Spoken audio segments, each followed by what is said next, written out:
Obrigado, professor Arquimedes. Agora vamos passar na sequência, eu vou pedir para o pessoal que seja sucinto, tá? Para garantir a lista aqui de perguntas. Mano, alimentação.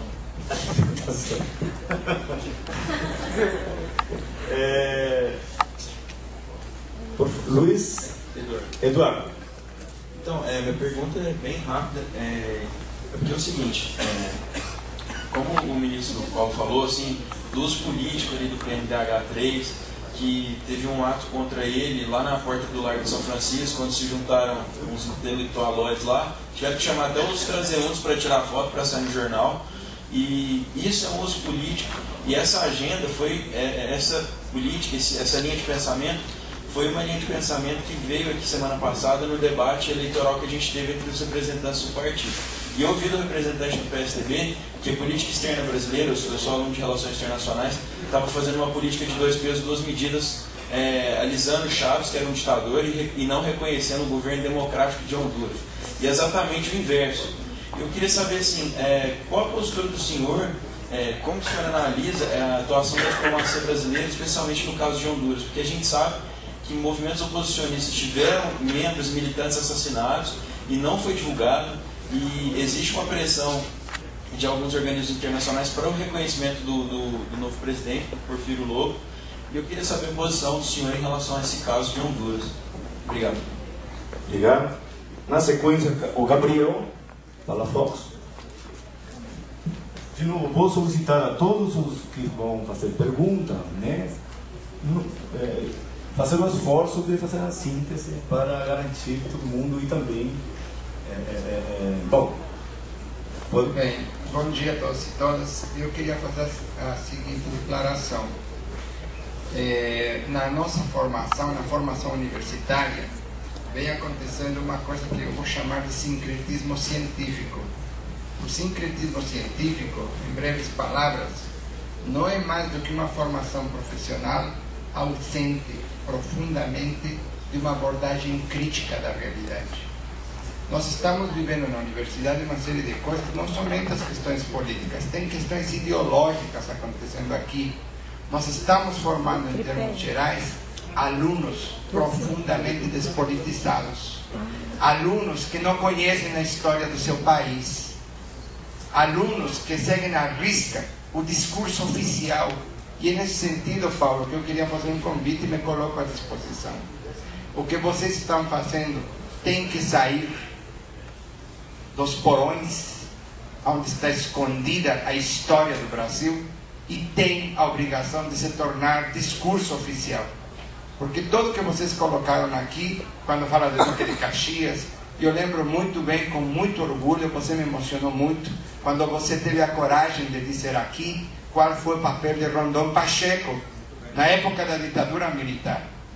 E eu quero fechar minha fala dizendo, tem aqui pessoas como Edson, como Paulo, como Leo, que acabam de sair, são alunos da Universidade Federal de Uberlândia, que reconheceram com a sua indignação que a formação em sala de aula não construi necessariamente um sujeito político que tenha capacidade de, com a sua indignação, lutar pelo seu país e lutar pelos outros. Então, meu convite, mais uma vez, é para que os estudantes dessa universidade aprendam com esse tipo de exemplos e que saiam das salas de aula, que vivam no movimento estudantil, que vivam a cultura do Brasil, que vivam a história das vozes silenciadas, para que reconstituam nessa história a sua verdadeira identidade como seres humanos. Somente assim nós vamos construir um país muito melhor. Obrigado e parabéns, e continuem com sua vida.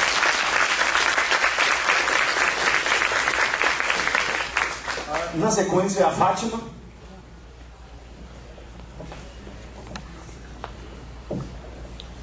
Cumprimentar toda a mesa, a todos os participantes que ficaram até o final.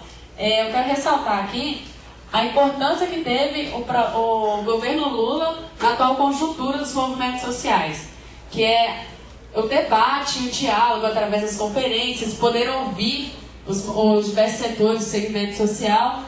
E como eu pude presenciar várias vezes, o diálogo que teve em alguns segmentos do movimento estudantil, como em 2006, ele esteve presente no Congresso da UNE, onde ele discursou, e tem vários pontos que a própria entidade não concorda com o governo Lula, mas que o governo respeita o nosso posicionamento e diversas vezes respeita também o direito de manifestação. Eu queria também ressaltar que a Dilma representa para nós essa continuidade, né?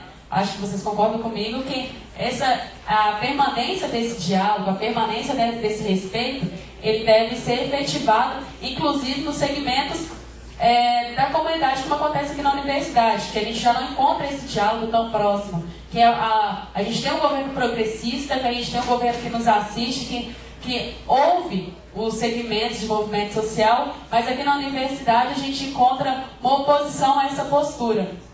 Então eu queria saber até que ponto vai a autonomia do reitor frente ao que vocês apresentaram, né, sobre o Código, né, dos Direitos Humanos, até o Plano Nacional, até que ponto vai a autonomia do reitor em enfrentar mesmo, enfrentar todo esse relato, todo esse debate que foi construído com a sociedade.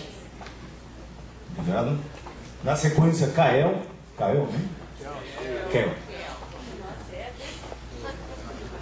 Ficou longe, difícil de escutar. Boa tarde a todos. Bom dia. Tá ok, desculpa. Eu gostaria de saber sobre a política internacional do Brasil a respeito dos direitos humanos, porque em algumas conferências, até mesmo na ONU, ele é duramente criticado por defender o diálogo, como por exemplo no Sudão, ao invés de coerções econômicas, como alguns países desenvolvidos pretendem fazer. E num continente também que, em algumas partes do continente, às vezes nem existe direitos humanos na África. Na sequência, Luiz Gustavo. Obrigado, boa tarde. Gostaria de agradecer a oportunidade de falar aqui, agradecer a vocês por me escutarem. Eu queria pedir umas certas ponderações de você, senhor ministro, a respeito de como o PNDH 3 trata a questão das profissionais de sexo e da prostituição, que, ao meu ver, é uma das questões polêmicas juntamente com o aborto nesse plano. Obrigado.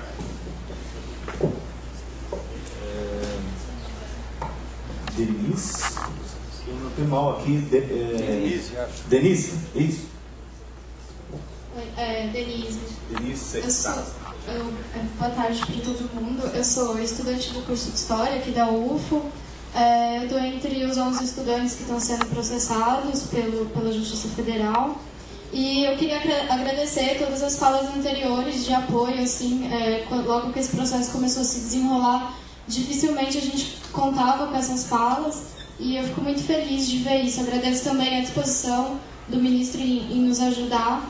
E aproveitando para atualizar a situação, já virou um processo, já está na justiça, a denúncia já foi aceita. Essa semana nós devemos ser citados. Eu fiz uma consulta processual ao longo desse debate na internet, e pelo visto a gente já tem uma audiência marcada para o dia 15 de fevereiro. E para esclarecer também, durante a fase de inquérito, que foi por volta de julho, nós fomos acusados de formação de quadrilha, cárcere privado, depredação do patrimônio e constrangimento ilegal. As duas acusações que foram mantidas foram as de constrangimento ilegal, que é ligada diretamente à pessoa do reitor, do vice, do chefe de segurança e do pró-reitor de graduação, e de depredação do patrimônio público por conta de uma porta